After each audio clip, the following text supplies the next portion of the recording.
주신 주님, 또 저희들의 첫 시간을 주님께 예배할 수 있도록 인도하여 주심을 감사합니다.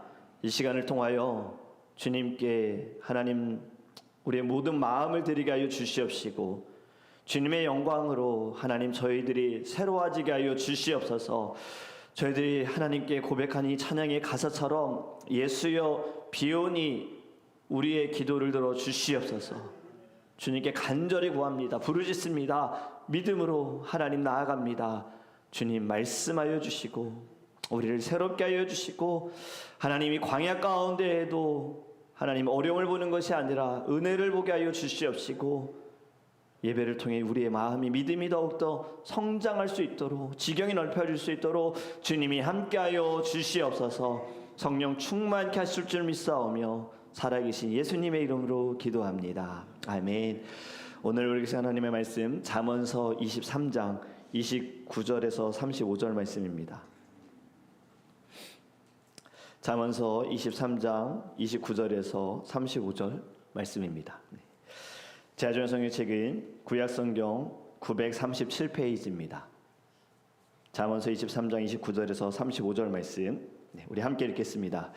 재앙이 네게 있느뇨, 근심이 네게 있느뇨, 분쟁이 네게 있느뇨, 원망이 네게 있느뇨, 까닭없는 상처가 네게 있느뇨, 붉은 눈이 네게 있느뇨, 술에 잠긴 자에게 있고 혼합한 술을 구하러 다니는 자에게 있느니라.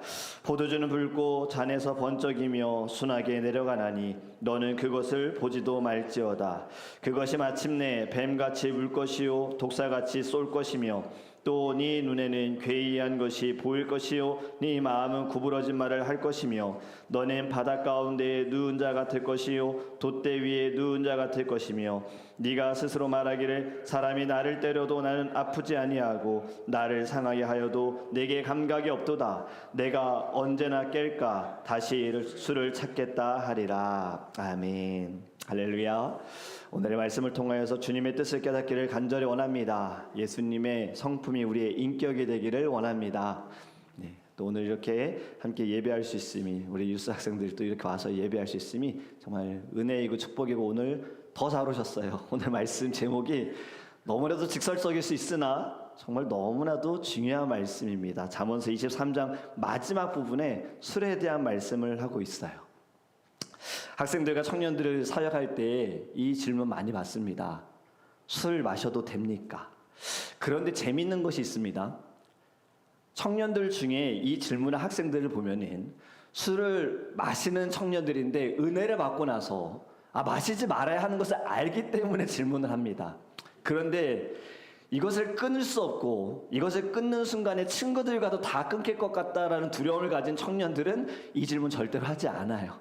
그냥 자신들이 선택해서 계속 마시겠습니다 라고 이야기합니다. 저도 어릴 때 술에 대한 배움을 받았습니다. 근데 의견이 여러 가지가 다릅니다. 또 교단에 따라서도 다릅니다. 저는 장로교를 이제 오랫동안 다니면서 장로교는 술 안 된다예요. 근데 어떤 교단은 술 괜찮다, 취하지만 말아라, 이렇게 해석을 합니다. 여러분 어떨까요? 술 취하지 말라라는 이 단어만 보면 한국 단어적인 의미로 취하다라는 의미가 뭐 해롱해롱 취하다는 의미도 있지만 또 취하다 가지다라는 의미가 있잖아요. 그래서 이런 것을 가지고 다르게 이야기하지만 성경에 나오는 취하다라는 내용은 메시스코라는 단어를 썼는데, 기분이 좋아질 정도로 마시면서 지배당하고 통제력을 잃는 상태를 이야기합니다. 이 단어로 보면은 그러니까 마셔도 괜찮은데 어느 정도만 마셔라 라고 또 이렇게 해석이 될 수 있어요. 성경에 포도주에 대한 부분들을 이야기합니다. 시편 104편 15절에 사람의 마음을 기쁘게 하는 포도주다라는 표현이 있어요. 이것은 포도주는 하나님의 선물처럼 표현이 되어지고, 그리고 바울도 디모데에게 자주 나는 병을 위해서 포도주를 조금씩 써라 라고 말씀했습니다. 여러분 옛날에 약이 많지 않았어요. 그래서 저희들 어린 시절에는 어디 몸만 다쳤다면 뭐 바르라 그러죠?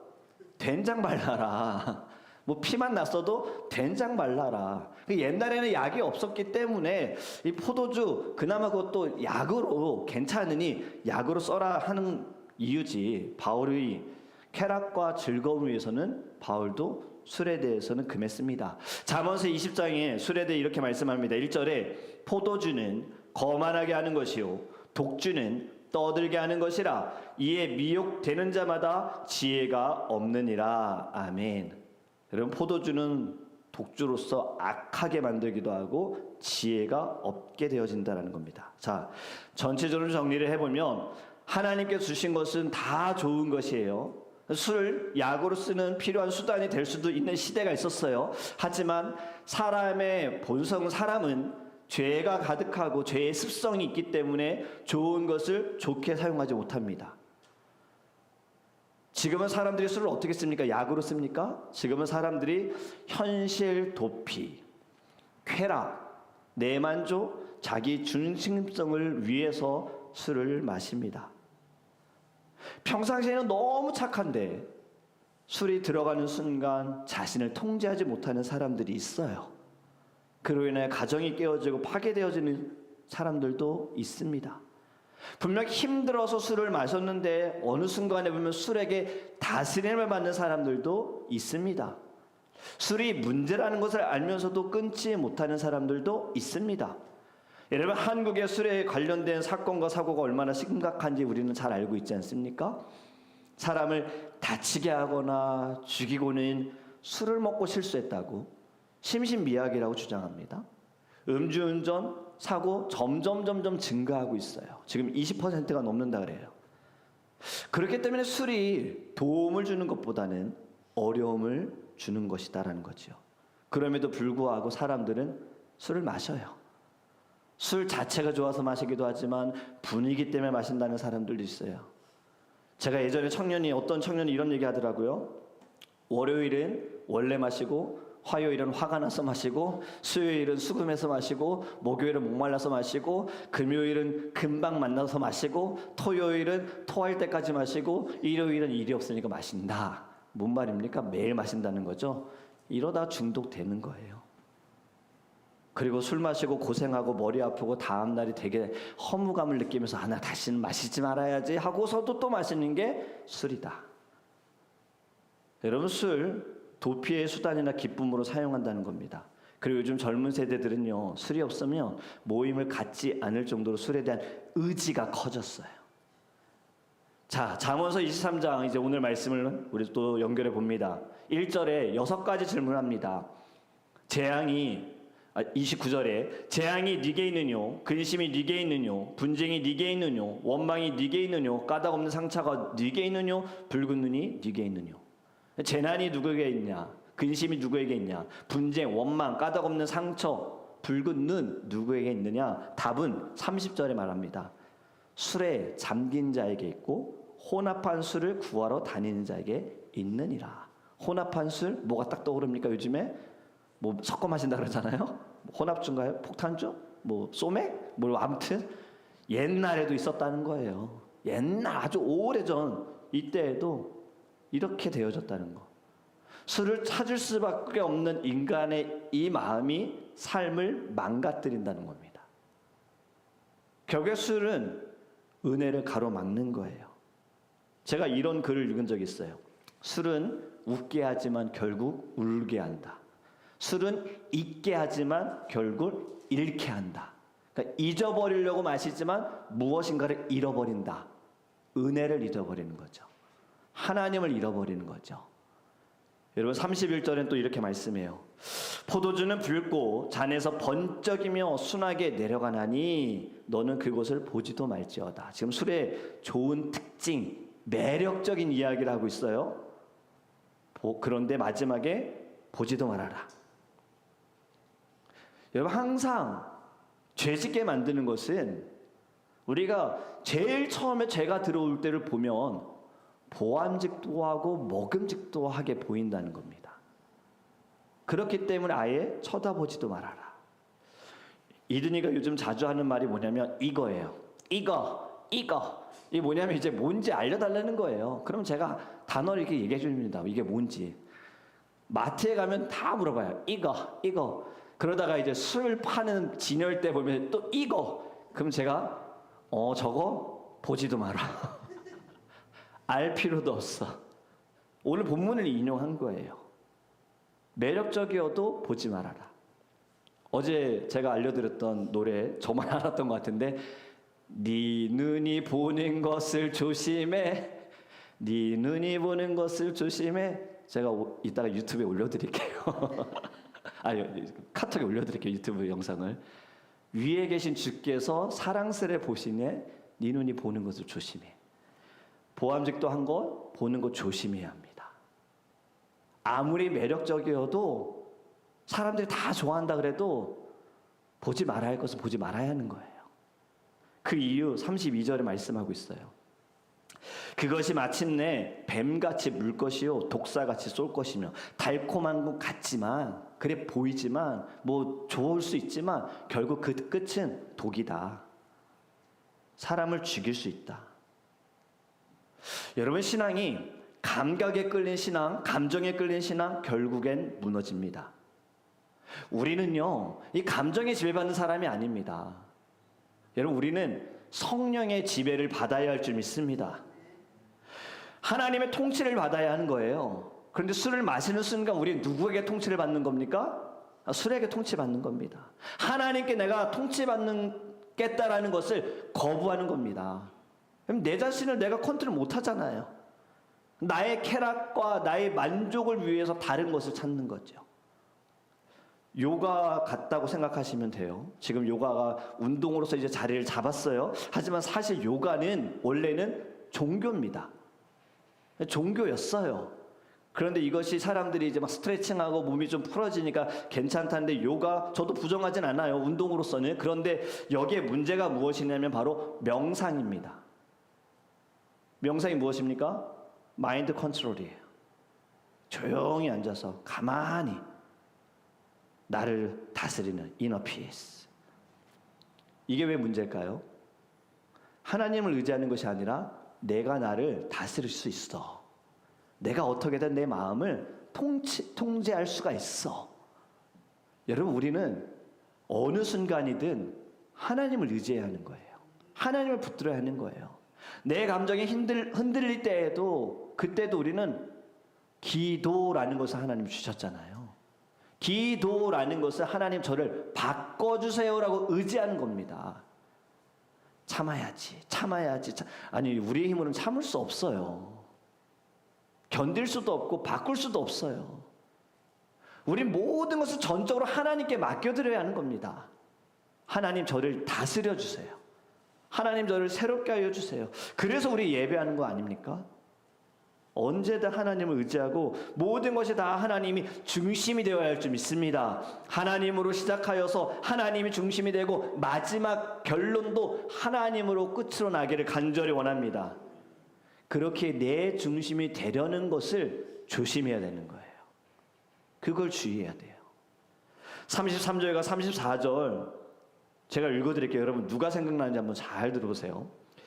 또 네 눈에는 괴이한 것들이 보일 것이요, 네 마음은 구부러지는 말을 할 것이며, 너는 바닷 가운데 누운 자 같을 것이요, 돛대 위에 누운 자 같을 것이며. 누가 생각납니까? 술의 다스림을 받아서 자신을 감당하지 못한 이 블랙아웃 되시는 분들의 모습이지 않습니까? 저도 어릴 때 이런 분들 많이 봤어요.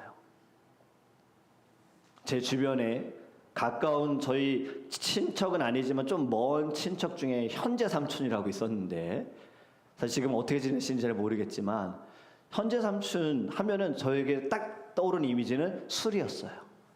사람이 너무 좋은 분이에요. 인격도 너무 좋아요. 늘 방글방글 웃어요. 근데 이분이 술을 들어가시는 순간 자기를 컨트롤하지 못해요. 그래가지고 저희들한테 막 용돈 주세요. 가끔은 술 취한 삼촌이 더 좋다. 근데 술 깨고 나면 꼭 하시는 게 뭐냐? 준 용돈 다시 뺏어가요. 실수했다고. 그리고 저한테 아직도 기억나는 거, 그 술 취해가지고 기타를 치셨거든요. 교회에서 뭐 복음성을 치셨다는 게 아니라 원래 기타를 좋아하셨어요. 세상 노래도. 근데 그 술 취해서 아끼는 기타도 막 깨부셨어요. 그게 아직도 제 어릴 때 모습에, 술에 취한 사람이 저렇게 달라질 수 있구나, 그걸 본 거예요. 지금 제가 이 33절, 34절 읽을 때 그분이 생각났어요. 길가에 누워서 잠들었던 모습. 우리 주변에도 이런 사람도 있지 않습니까? 술 취해서 집인 줄 알고 밖에서 자는 사람, 화장실인 줄 알고 문 열고 볼일 봤는데 알고 보니 냉장고에서 볼일 본 사람. 여러분, 바로 술이 이렇습니다. 현실을 왜곡하면서 자신도 해치고 남도 해치는 것이 술. 그것이 33절과 34절의 말씀입니다. 마지막 35절에 이렇게 말씀합니다. 네가 스스로 말하기를 사람이 나를 때려도 나는 아프지 아니하고 나를 상하게 하여도 내게 감각이 없도다. 내가 언제나 깰까 다시 술을 찾겠다. 완전 중독자의 모습이에요. 술 취했을 때 때려도 뭐 통증이 없어요. 나중에 깨고 나서 아프겠죠. 자신을 상하게 해도 감각이 없다는 거예요. 다시 마시지 않겠다고 얘기해놓고 또 다시 찾는 게 술. 의지로는 끊을 수 없는 것이 술. 결국엔 그로 인해 또 무력감까지 빠지게 되어지는. 여러분, 우리는 여기에서 무엇을 봐야 하는가? 주님의 은혜를 보기를 간절히 원합니다. 인간이 스스로 할 수 없다면 하나님께서 하십니다. 내가 끊을 수 없는 거 하나님이 끊게 하시기 위해서 하나님이 일하시고 하나님이 역사하실 거예요. 그런데 여러분들이 감당하셔야 돼요. 분명 하나님은 예배를 통하여 말씀을 통하여 끊임없이 알려주십니다. 오늘도 말씀하시는 것은 술에게 지배당하지 말라는 겁니다.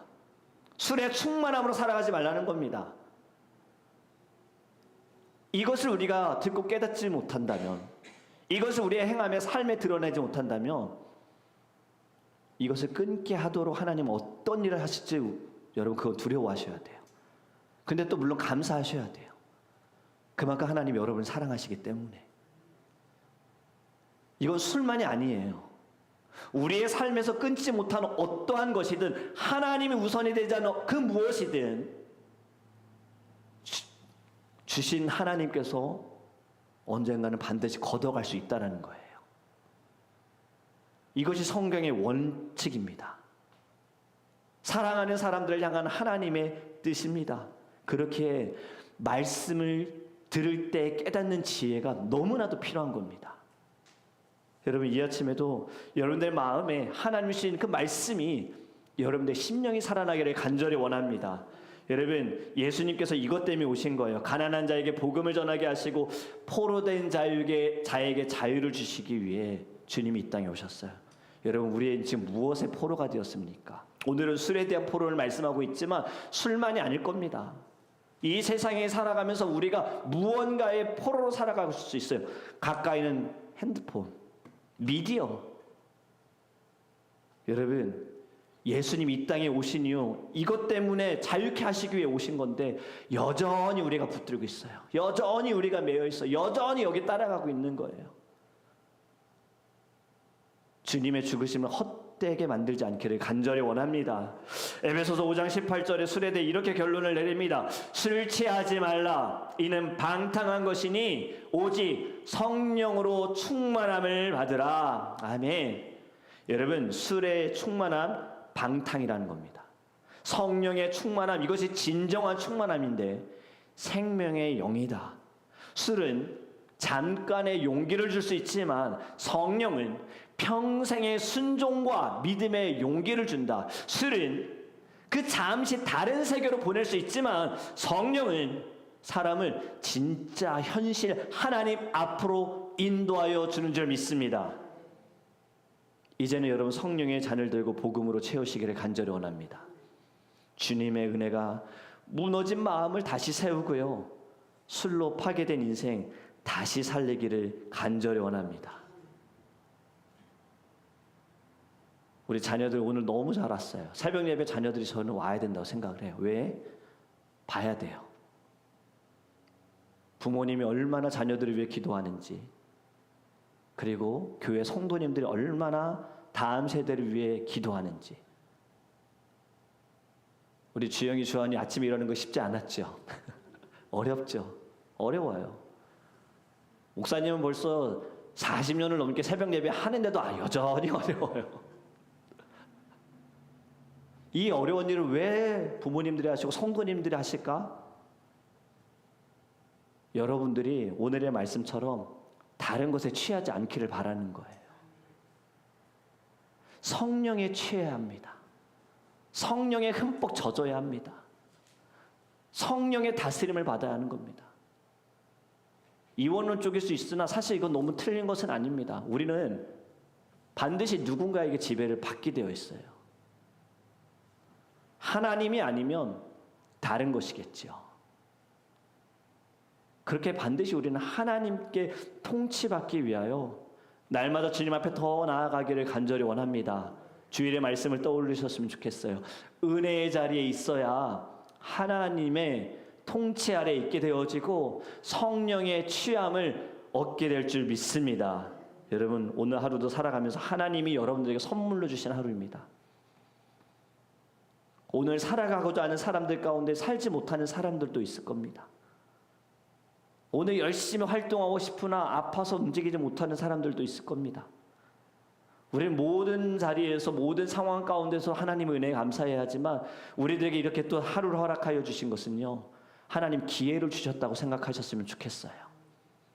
지금 여전히 내가 끊지 못하는 것, 죄의 문제 해결할 수 있도록 하나님이 오늘 하루를 허락하여 주셨어요. 내일이요? 모르잖아요. 내일이 있을 거라 보장 있는 사람 누가 있겠습니까? 근데 오늘은 이 문제 반드시 해결해야 합니다. 정말 치열하게 싸우셨으면 좋겠어요. 이 아침부터, 이 시간에 기도할 때부터 치열하게 하나님께 정말 목숨 걸고 기도하기를 원합니다. 주님, 지금 제가 여전히 하나님이 아닌 다른 것을 의지하고 있는 것, 내 눈에 하나님이 아니라 세상의 사람들이 보는 문제의 답이라고 여겨지는 것에 내 마음을 두는 것, 그로 인하여서 취하지 말아야 할 것을 취하게 되어지고 그로 인해 내가 방탕해 되어지는 것인데, 주님 용서하여 주시고 오늘 이 아침에 내게 중독된 모든 것을 예수의 이름으로 끊게 하여 주시옵소서. 교회 문 밖을 나가는 순간, 아니 지금 이 순간부터 주님, 내가 끊지 못했던 것, 내가 하루를 살아가면서 많은 시간을 보냈던 모든 것에서 자유하게 하여 주시고 먼저 주의 나라와 주의 뜻을 구할 수 있는 믿음을 우리 안에 주님 부어달라고, 우리 함께